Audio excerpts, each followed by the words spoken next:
हरिओम। स्वागत है आप सभी का आज के इस व्याख्यान में। सरल संस्कृत व्याकरण चैनल पर आप सबके लिए आज प्रस्तुत है अभिज्ञान शाकुंतलम के चतुर्थ अंक का अग्रिम व्याख्यान। अभिज्ञान शाकुंतलम के चतुर्थ अंक को पढ़ते हुए हम लोग शकुंतला के विदाई के प्रसंग पर लगभग पहुंच चुके हैं। ठीक है, तो शकुंतला के विदाई के प्रसंग में यदि देखा जाए तो हम अभी पढ़ रहे हैं।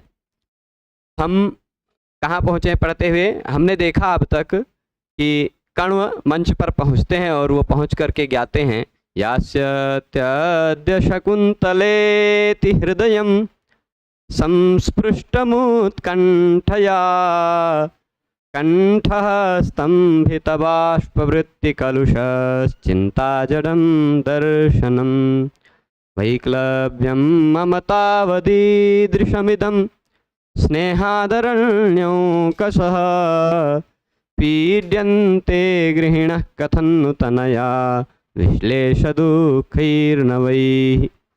ये अभिज्ञान शाकुंतलम के 4 सबसे प्रमुख श्लोकों में से एक श्लोक है। यहीं पर हमने पिछला व्याख्यान रोका था। आज हम यहाँ से आगे बढ़ाते हैं। या कण्व जो कह रहे हैं उस बात को समझेंगे और उससे आगे पढ़ेंगे। ठीक है, तो कण्व क्या कह रहे हैं? ततः प्रविशति स्नानोत्तीर्ण काश्यपः, स्नान से निकल कर आए हुए काश्यपः यानी कण्वः, ततः प्रविशति तभी प्रवेश होता है। किसका? कण्व का। कण्व कौन थे? वो तपस्वी थे। कैसे तपस्वी थे? परम तपस्वी थे, जो शकुंतला के पालक पिता के रूप में प्रतिष्ठित हैं। ऐसे कण्व पहुँचते हैं और कण्व से क्या कहा जाता है? अद्य शकुंतला यास्यति। कण्व स्वयं कह रहे हैं अद्य यास्यत्यद्य शकुंतला इति। अद्य शकुंतला यास्यति, आज शकुंतला चली जाएगी। बहुत दुख की बात है उनके लिए। अद्य आज शकुंतला यास्यति, आज शकुंतला चली जाएगी। इति हृदयम, इस ऐसा सोच करके ही, इति हृदयम संस्पृष्टम उत्कंठया, हृदय कैसा हो गया है? उत्कंठया संस्पृष्टम, यानी मेरे हृदय में अत्यंत व्याकुलता उत्कंठा व्याप्त हो गई है। मेरे हृदय में उत्कंठा का प्रवेश हो गया है। ठीक, कैसे? अद्य शकुंतला यास्यति, आज शकुंतला चली जाएगी, ऐसा सोच करके ही। ठीक है, तो खाली ऐसा सोच लीजिए, कोई पिता की, किसी भी पिता की स्थिति क्या होती है जब उसकी कन्या विदा होने वाली रहती है। तो क्योंकि बचपन से लेकर के अब तक जो कन्या वहीं विभूषित करती रही, तो अपने बाल चापल इत्यादि का दर्शन कराते हुए सबको आनंद में रखती थी, वह शकुंतला चली जाएगी। तो अद्य शकुंतला यास्यति इति हृदयम, ऐसा सोच करके ही हृदयम, हृदय उत्कंठया संस्पृष्टम, उत्कंठा से व्याप्त हो गया है, व्याकुलता से भर गया है कि शकुंतला के जाने के बाद आतिथ्य सत्कार का कार्य किसको दिया जाएगा, कौन ये सब संभालेगा, इत्यादि इत्यादि बहुत सारे मन होते हैं। मन में बहुत सारी उत्कंठा होती है, मन में बहुत सारी व्याकुलता होती है। उन सबसे मेरा हृदय व्याप्त हो गया है, मेरा हृदय उन सबसे भर गया। ठीक है, अच्छा, तो हृदयम उत्कंठया संस्पृष्टम, हृदय को उत्कंठा ने छू लिया है, हृदय में उत्कंठा का प्रवेश हो गया है। ठीक है, तो आगे देखिए क्या कह रहे हैं।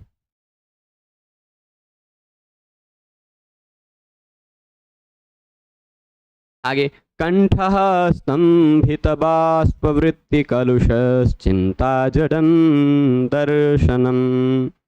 कंठः, मेरा कंठ, गला, स्तंभित हो गया। स्तंभित यानी उसको स्तब्ध करा दिया गया है, वह अवरुद्ध सा हो गया है। कंठः स्तंभित वाष्पवृत्ति कलुषः, मेरे कंठ में वाष्प कहते हैं आंसुओं को। ठीक, वाष्प किसको कहते हैं? आंसुओं को। तो मेरे कंठ में वाष्प की वृत्ति के कारण कंठ स्तंभित हो गया। कंठ कहते हैं गले का रुंध सा जाना, गला रुंध गया है, मैं अपनी बात को साफ साफ कह नहीं सकता हूँ। क्या होता है, कभी कभी आप बहुत दुख में होते हैं तो बोलने की बहुत कुछ होती है, उत्कंठा होती है बहुत कुछ, लेकिन बोल नहीं पाते हैं। गला रुंध जाना कहा जाता है जिसको, कि कुछ शब्द नहीं निकल पाते हैं, बोलने की इच्छा नहीं होती है, ऐसा तात्पर्य है। तो इसलिए आंसू जो है, आंसू विशेष करके पुरुष वर्ग जो होते हैं वह आंसू छिपा ले जाते हैं। तो ऐसे इसी कारण कण्व कह रहे हैं कि मेरा हृदय तो हृदयम उत्कंठया संस्पृष्टम, हृदय तो उत्कंठा से संस्पृष्ट हो गया, व्याप्त हो गया है, पर कंठा स्तंभित बाष्प वृत्ति कलुषः, कंठा स्तंभित बाष्प वृत्ति कलुषः, यहाँ तक पहले समझते हैं। मेरा कंठ, कंठा मतलब कंठ, ये गला, गला स्तंभित बाष्प वृत्ति, आंसू को रोकने के कारण, जब आंसुओं को रोकने का प्रयास किया जाता है, रोकने का प्रयत्न किया जाता है, तो गला रुंध जाता है, गला रुंध जाता है, आवाज़ ठीक से निकलती नहीं है। तो भाई स्तंभित बाष्प वृत्ति, ठीक है, आंसुओं को भीतर ही भीतर रोकने के कारण मेरा गला सा रुंध सा गया है, और इसीलिए कंठ कलुषित हो गया, ठीक है, और गला रुंध जाना वही तात्पर्य है। और फिर क्या है, चिंता जडम दर्शनम, और दर्शन यानी आँखें, मेरी आँखें कैसी हो गई हैं, चिंता जडम हो गई हैं, चिंता से व्याकुल हो गई हैं। चिंता जडम दर्शनम, आगे क्या बता रहे हैं, वैक्लव्यम ममतावदीदृशमिदं स्नेहादरण्यों कसः।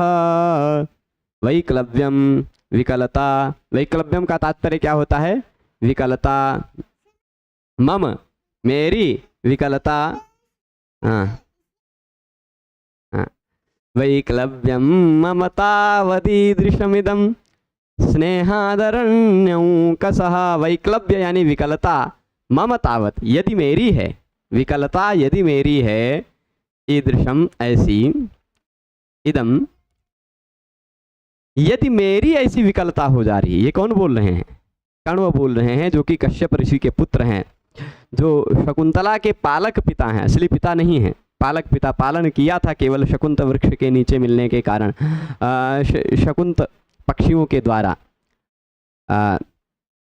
पाली जा रही थी। ऐसी शकुंतला जिसको मेनका छोड़ के चली गई थी, ऐसी शकुंतला को पा करके केवल पालन भर किया था, और पालन भर करने के कारण जब इनको पता चला कि आज हमारी बिटिया चली जाएगी, तो क्या हुआ, वैक्लव्यम मम, यदि मेरी ऐसी विकलता हो सकती है, यदि मैं ऐसा विकल हो सकता हूँ, यदि मेरी ऐसी व्यथा हो सकती है, मैं हृदय से इतना आतुर हो सकता हूँ, मैं मतलब अपने आप को ऐसा विशेष क्यों कह रहे हैं वो, क्योंकि मैं तो अरण्योकसः, अरण्य उकः निवास, अरण्य में है जीवा जिसका निवास वह अरण्योकस कहलाता है। अरण्य यानी वन, वन में है जिसका निवास वह अरण्योकस है।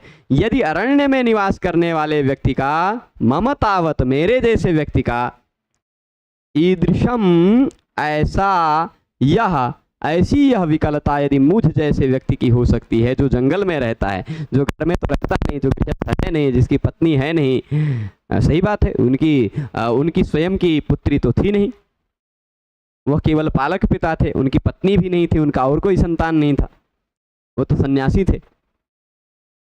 तो ऐसे यदि मेरी ऐसी विकलता हो सकती है, मेरी ऐसी स्थिति हो सकती है, तो सामान्य बात यह है, ये एक हर एक घर पर घटित हो सकने वाली बात कही है कालिदास जी ने अभिज्ञान शाकुंतलम में।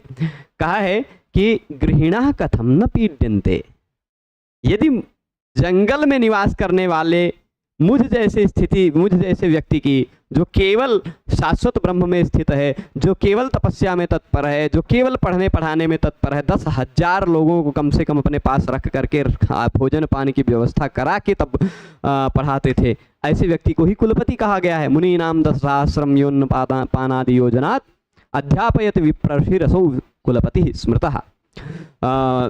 कुलपति उसे ही कहा जाता है जो कम से कम 10,000 लोगों को अपने आसपास रखता हो और कम से कम 10,000 लोगों को रहने खाने की व्यवस्था देते हुए निःशुल्क अध्यापन करता हो, वह व्यक्ति कुलपति है। तो ये कुलपति थे कण्व, यानी 10,000 लोगों के बीच में रहने वाले, केवल अध्ययन अध्यापन में तत्पर रहने वाले ऐसे व्यक्ति की यदि मेरी ऐसी दुर्दशा हो सकती है, यदि मेरी ऐसी विकलता हो सकती है, तो घर वाले लोग कैसे, गृहिणा कथम नु पीड्यन्ते। ये ऐसे सोच रहे हैं कि यदि जंगल में रहने वाले मुझ जैसे तपस्वी, जिसको पारिवारिक मोह माया बवाल जंजाल से कुछ मतलब नहीं है, ऐसा मुझ जैसा व्यक्ति भी यदि मेरी बेटी आज चली जाएगी, जो उसका पालन किया है, ऐसी बेटी आज चली जाएगी अपने पति के घर, ऐसा सोच करके मेरी ऐसी स्थिति हो जा रही है, तो गृहिणा कथम नु पीड्यन्ते, घर के लोग, गृहस्थी लोग भला कैसे पीड़ित नहीं होते होंगे। कैसे? तनया विश्लेष दुःखैर्नवैः। तनया कहते हैं बेटी को, बेटी के विश्लेष दुख, विश्लेष यानी वियोग का दुख, बेटी तनया यानी पुत्री के विश्लेष यानी वियोग के दुख से। अच्छा, दुख कैसा है उसका एक और विशेषण दे रहे हैं, विश्लेष दुख ही कीदृशे ही विश्लेष दुख ही, तो कह रहे नवई, जो नया नवेला एकदम नवीन विश्लेष दुख है। देखिए, जब बेटी पति घर चली जाती है, पति के घर कुछ समय बीत जाता है, जब तक एक आध हफ्ता बहुत ज़्यादा कष्ट होता है, एक आध हफ्ते के बाद धीरे धीरे जब पता चल जाता है कि वहाँ भी सुकून से है, वहाँ शांति है, उसको पूरा पारिवारिक व्यवस्था ठीक ठाक चल रही, वह खुश है, ऐसा जब कुछ जानते हैं तो उसके खुश से मन में थोड़ा सा बल मिलता है मन को, और फिर यहाँ धीरे धीरे स्थिति सामान्य होने लग जाती है। पर जब तक नया नवेला यह दुख होता है, नवई ही तनया विश्लेष दुख ही, नवई एक विशेषण डाल रहे हैं, है ना, कालिदास जी क्या डाल रहे हैं यहाँ पर, एक विशेषण डाल रहे हैं कि नवई यानी नवीन, जो तनया विश्लेष दुख ही, तनया के विश्लेष का दुख है, जो कन्या के वियोग का दुख है, एकदम नया है जो कन्या के वियोग का दुख, उससे घर के लोग कैसे नहीं पीड़ित होते होंगे। यदि मुझ जैसे तपस्वी व्यक्ति की भी यह दशा हो जाती है, तो फिर घर में रहने वाले लोग कैसे दुखी नहीं होते होंगे, यह बात कहते हैं। और इति परिक्रामति, ऐसा कह के वह परिक्रमा करते हैं, मतलब वही मंच पर थोड़ा सा चलते फिर रहे हैं, एक्टिंग हो रही है, अभिनय कर रहे हैं, कोई कण्व बने हुए हैं दाढ़ी मूछ लगा करके मंच पर, वही अभिनय कर रहे हैं, तो वो कह रहे हैं इसी बात को। अब दोनों सखियां कहती हैं, दोनों सखियां मतलब अनसूया और प्रियंवदा, ये दोनों कहती हैं, हला शकुंतले अवसित मंडनासी परिधत्स्व सांप्रतम क्षौम युगलम। कह रहे हैं कि हला शकुंतले, सखी शकुंतला, अवसित मंडनासी, अवसित मंडनासी यानी तुम्हारा मंडन, तुम्हारा आभूषण पूरा हो गया, तुम्हें जितना आभूषण पहनना था वो सारा आभूषण पूरा हो गया।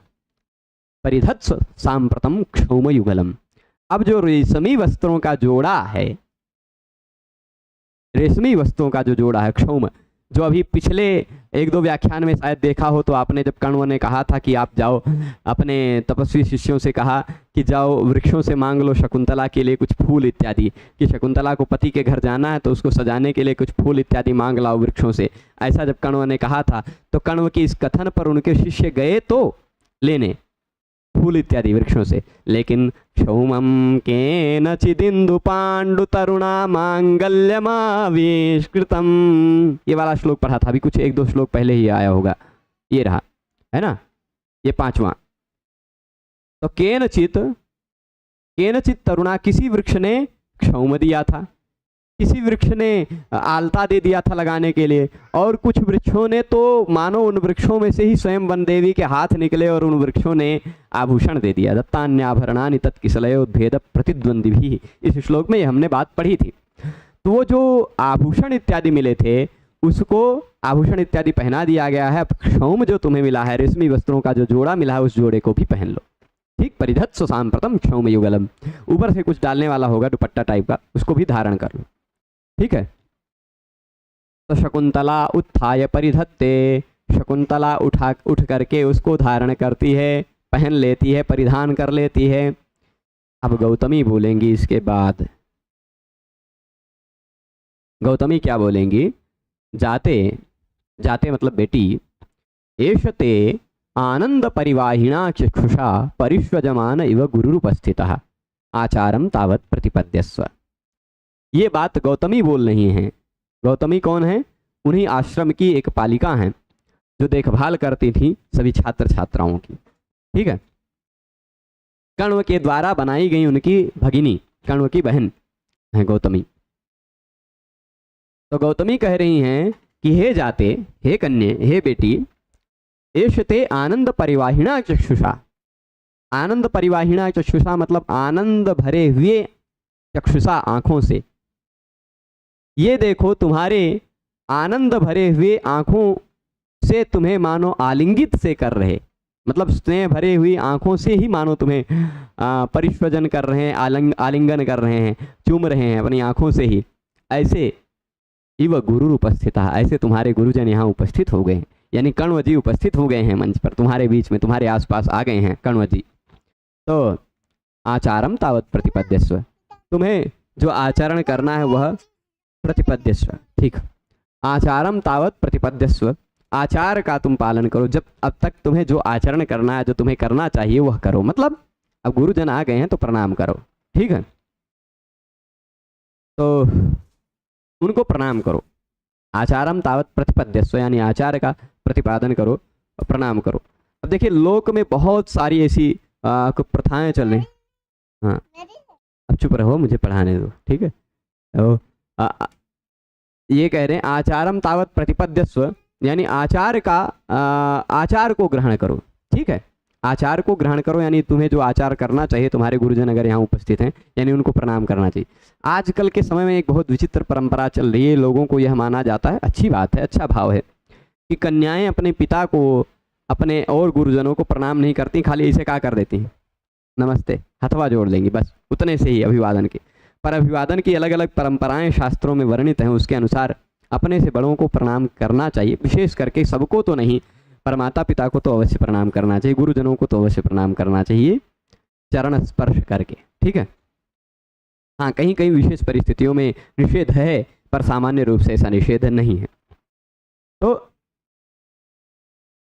आचारम तावत प्रतिपद्यस्व। तो शकुंतला सब्रीडम, शकुंतला व्रीडा पूर्वक, व्रीडा किसे कहते हैं, लज्जा को, सब्रीडम यानी व्रीडा पूर्वक, लज्जा पूर्वक क्या कहती है, तात वंदे, हे तात, पिताजी, वंदे, मैं आपकी वंदना करती हूँ, प्रणाम करती हूँ, ऐसा बात कहते हैं। अब काश्यप, जब शकुंतला ने कह दिया तात वंदे, ये मैं अभी कॉपी पेस्ट करके किसी तरह टाइप किया हूँ, संकलन किया हूँ, वही टाइप जो चल रहा है उसी के से डायरेक्ट इसलिए पढ़ा रहा हूँ कि अगर कहीं मुझे मिसप्रिंट दिखाई पड़े तो मैं इसको सुधार लूँ तुरंत।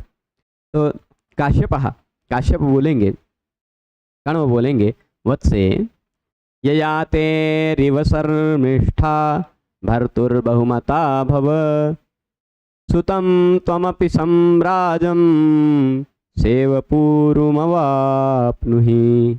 यहाँ कह रहे हैं, अच्छा ययाति और शर्मिष्ठा की कहानी सुनी होगी आपने, छोटे से शॉर्ट में मैं कहानी सुना देता हूँ ययाति और शर्मिष्ठा की, जिससे आपको पता चले, इस श्लोक का संदर्भ आप तभी समझ पाएंगे। एक पुरुवंश में क्या कहें, पुरु के पिताजी थे, पुरुवंश नहीं, पुरु के पिताजी जिस वंश में ये हैं, जिस वंश में दुष्यंत हैं, उसी वंश में एक ययाति नाम के राजा हुए थे, चंद्रवंश कह लीजिए। चंद्रवंश में चंद्र के पुत्र हुए बुध, बुध के पुत्र हुए मतलब उसी का वंश आगे बढ़ता गया, उसमें एक ययाति नाम के एक राजा हुए। जो ययाति थे क्षत्रिय, पर उन्होंने ब्राह्मण कन्या यानी देवगुरु शुक्राचार्य की कन्या देवयानी से विवाह किया था, ठीक है। किससे विवाह किया था, देवयानी से। देवयानी किसकी पुत्री थी, देवगुरु शुक्राचार्य की, जो पहले बृहस्पति के पुत्र कच्छ से प्रेम करती थी और कच्छ से विवाह करना चाह रही थी, पर कच्छ ने कहा नहीं, तुम हमारी गुरु की पुत्री हो, इसलिए हम तुमसे विवाह नहीं कर सकते। तो कच्छ ने उनको अस्वीकार कर दिया था और फिर बाद में उनका विवाह क्षत्रिय राजा ययाति से हुआ।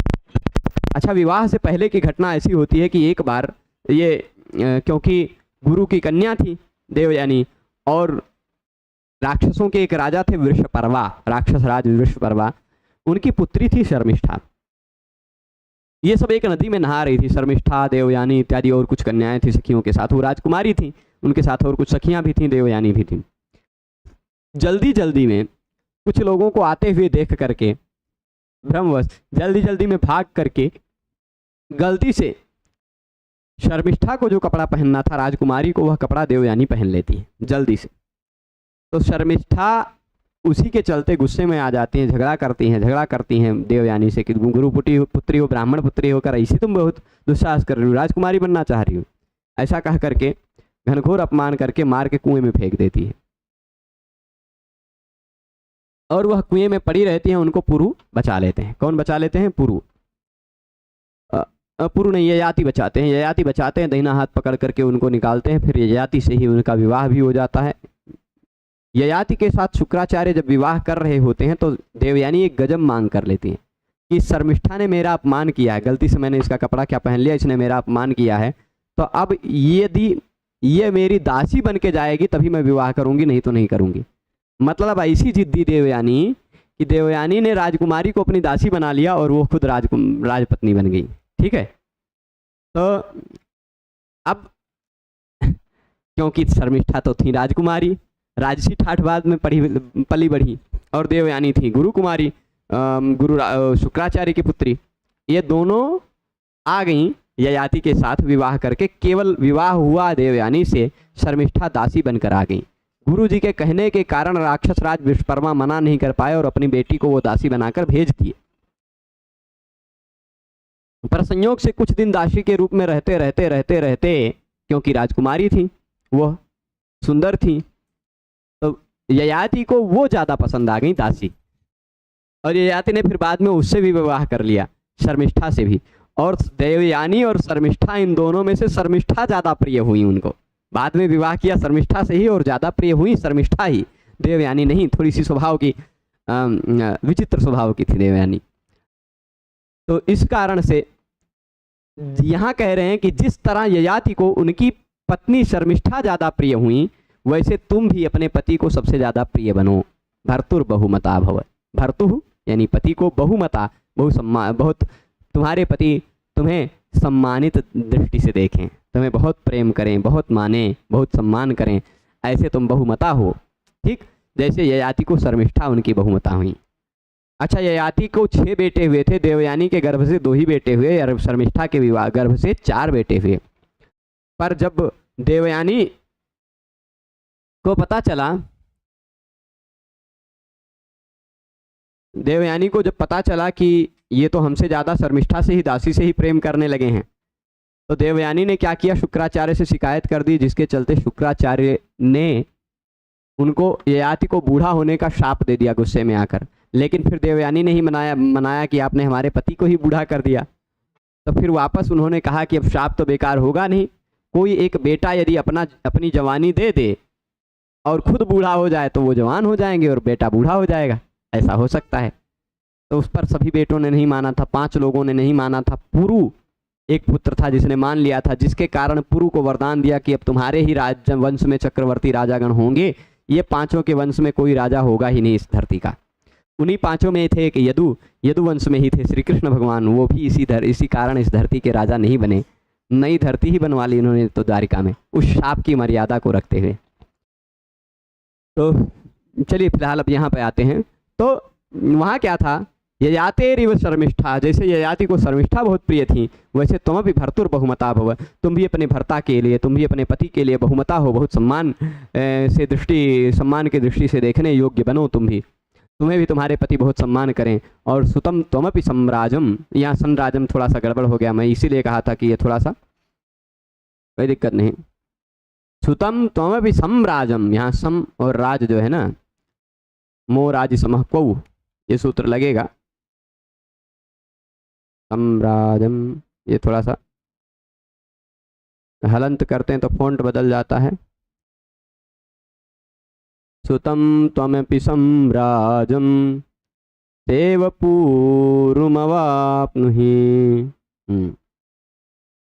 त्वमपि सुतम सम्राजम अवाप्नुहि, कह रहे हैं कि जैसे ययाति को शर्मिष्ठा बहुत ज़्यादा बहुमत हुई, वैसे तुम भी बहुमत हो।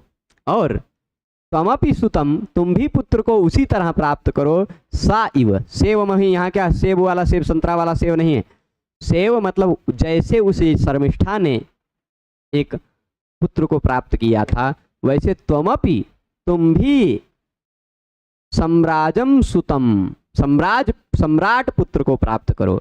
जैसे वो शर्मिष्ठा ने पुरु को प्राप्त किया, पुरु नाम के राजा को प्राप्त किया, वैसे तुम भी सम्राट पुत्र को प्राप्त करो। अब नमवा नहीं बता दिया अभी, वैसे बता सकते थे कण्व, पर खाली ऐसे कह दिया कि जैसे शर्मिष्ठा अपने पति को बहुत ज़्यादा प्रिय थी, वैसे तुम भी अपने पति को बहुत ज़्यादा प्रिय हो, और जैसे शर्मिष्ठा ने पुरु को प्राप्त किया, वैसे तुम भी सम्राट पुत्र को प्राप्त करो।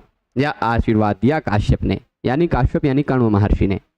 गौतमी बोले, गौतमी अब यहाँ बोल रही हैं, गजब खिंचाई कर रही कि भगवन वरह खलवेश नाशी, कह रहे हे भगवान कण्व जी, ये तो वरदान हो गया, आशीर्वाद थोड़े ना हुआ।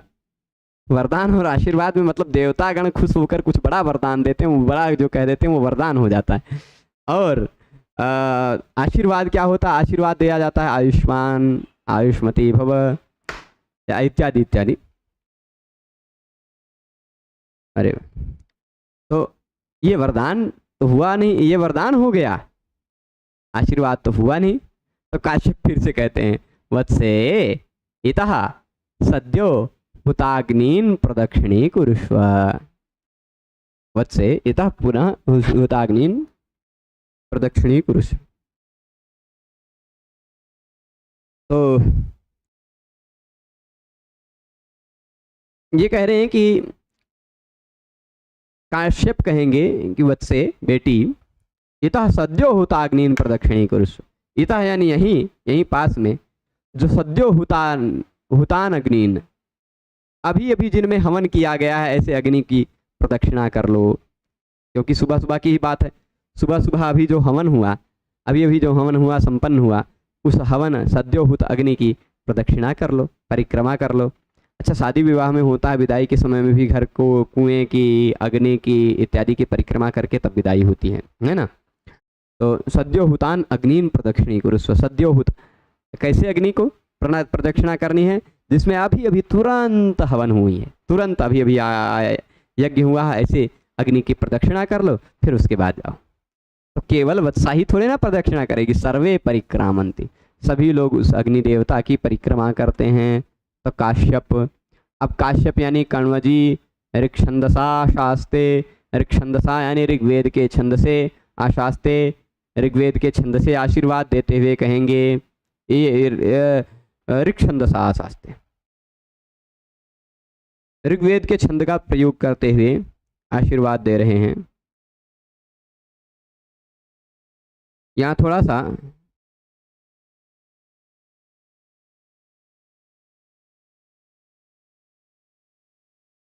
अमी वेदिं परितः क्लिप्तधिष्णाः समिद्वन्तः प्रान्तसंस्तीर्णदर्भाः अपघ्नन्तो दुरितं हव्यगन्धैर्वैतानास्त्वां वह्नय पावयन्तु। अमी वेदिं परितः, ये जो वेदी के चारों ओर फैलाए हुए, प्रांत संस्तीर्ण दीर्घा। अच्छा, अग्नि देवता वेदीम परितः क्लिप्त अधिष्णा, यहाँ खाली इतना कह रहे हैं कि यह अग्नि देवता जो हैं, यह अग्नि देवता तुमको पवित्र करें, तुमको पावन करें, आशीर्वाद देते हुए ही वह परिक्रमा करने की एक आज्ञा दे दी। अच्छा, थोड़ा सा कुछ आवश्यक और कार्य भी हैं, तो आज यहीं रोकेंगे व्याख्यान को, ज़्यादा लंबा नहीं खींचेंगे, पर इस छंद को पढ़ते हुए इस व्याख्यान को और आगे बढ़ाएंगे, और कल थोड़ा सा और देखेंगे कि कैसे शकुंतला की और विदाई के समय और गंभीर दशा का कैसे वर्णन करते हैं, वृक्षों से क्या क्या बातें होती हैं, और बहुत सारी बातें हैं आगे के व्याख्यानों में। आज यही रोकते हैं अभी। सभी लोग पूरे व्याख्यान में जुड़े रहे, उसके लिए सभी को बहुत बहुत धन्यवाद। कुछ प्रश्न हो तो मैं देख लेता हूँ।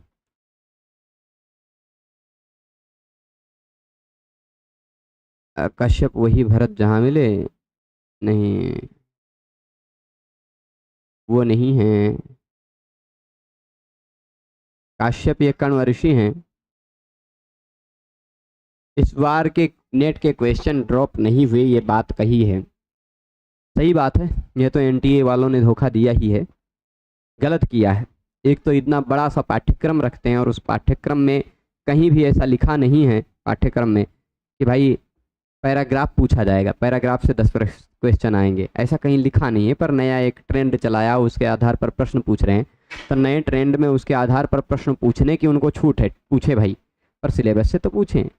जो सिलेबस में है ही नहीं उससे बाहर का आप पैराग्राफ लाएंगे तो ये गड़बड़ है, ये गड़बड़ है। उनको 5 ये क्वेश्चन पैराग्राफ वाले तो 100% ड्रॉप करने ही थे, बहुत सारे और भी कुछ प्रश्न ड्रॉप करने ही थे, पर ये एक प्रकार का बहुत भयंकर अतिक्रमण है, विरोध किया जाना चाहिए इसका। चलिए फिलहाल आप सभी को बता दूं कि वर्ग 2 हो चाहे वर्ग 3 हो, चाहे यूजीसी नेट हो, चाहे जेआरएफ हो, किसी भी परीक्षा की मैं बिल्कुल आशीर्वाद यही दे ही रहे हैं। किसी भी परीक्षा की मैं तैयारी के उद्देश्य से नहीं पढ़ाता, मैं कोई एक ग्रंथ लेता हूँ, उस ग्रंथ को शुरू से अंत तक पढ़ाने का उद्देश्य रखता हूँ, क्योंकि परीक्षा के आधार पर जैसे कोचिंग इत्यादि तैयारी करवाते हैं वैसे करवाना हो तो उसके लिए समय चाहिए, और वह समय मुझे नहीं मिल पाता। तो मैं कमिटमेंट लेकर नहीं कह सकता कि मैं किसी परीक्षा की तैयारी कराऊंगा, बस आप जुड़े रहें, जो ग्रंथ यहाँ पढ़ाता रहता हूँ वो पढ़ते रहें। अभिज्ञान शाकुंतलम अब चल रहा है, केवल यही इतना समय मैं दे पाता हूँ, 1 घंटा अधिकतम शाम को, उतने समय में जितना विषय मैं पढ़ा पाऊँगा उतना विषय आप पढ़ते रहें। और बहुत सारे विषय यहाँ यूट्यूब चैनल पर उपलब्ध हैं। यूट्यूब चैनल के डिस्क्रिप्शन में प्ले स्टोर का लिंक भी है, वहाँ से ऐप भी है, ऐप पर भी कुछ व्यवस्थित क्रम में शॉर्ट कोर्स डाले हुए हैं।